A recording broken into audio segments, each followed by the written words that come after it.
Hello viewers, যারা class 7 এ পড়ছো, আজকে তাদেরকে আমি তাদের বাংলা সহায়ক পাঠ মাকু থেকে একটু সাজেশন প্রশ্নগুলো বলে দেবো। তোমরা ভালো করে দেখে নাও যে প্রশ্নগুলো আমি বলবো প্রত্যেকটা তোমাদের প্রথম ইউনিট টেস্ট পরীক্ষার জন্য গুরুত্বপূর্ণ রয়েছে। তো দেখো কি কি প্রশ্ন করবে। এখানে দাগানো প্রত্যেকটা প্রশ্ন ভালো করে দেখবে। দেখো কি কি প্রশ্ন এখানে দাগানো রয়েছে। কালিয়ার বনে কে গরু খুঁজতে গিয়েছিল? মোড়ল কি বলেছিল? পানুয়াকে সে কত বছর আগে নিখোঁজ হয়েছে? প্রত্যেকটা প্রশ্নের উত্তর এখানে দেওয়া রয়েছে। ভিডিওটা পজ করে দেখে নিও। জাস্ট প্রশ্নগুলো ভালো করে খাতায় নোট করে রেখো। আম্মাকে, ঠিক আছে? তোমাদের প্রথম ইউনিটের পরীক্ষাটা সম্ভবত ১ থেকে ৪ মানে ৪ চ্যাপ্টার পর্যন্ত পরীক্ষা হবে।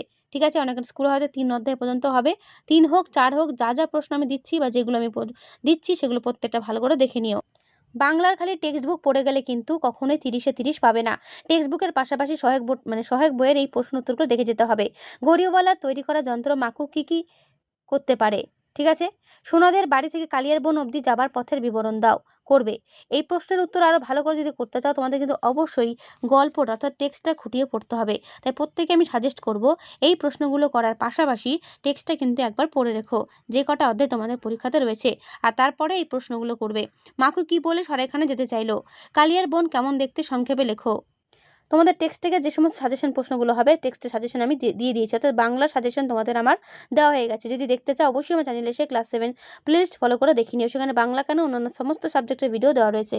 তো ভালো লাগলে অবশ্যই এসে দেখে নিও। তো এই হলো তোমাদের মাকু সাজেশন প্রশ্ন। তো কেমন লাগলো অবশ্যই কমেন্টে জানিও। আর যদি ভালো লাগে একটা লাইক করে দিও। ঠিক আছে?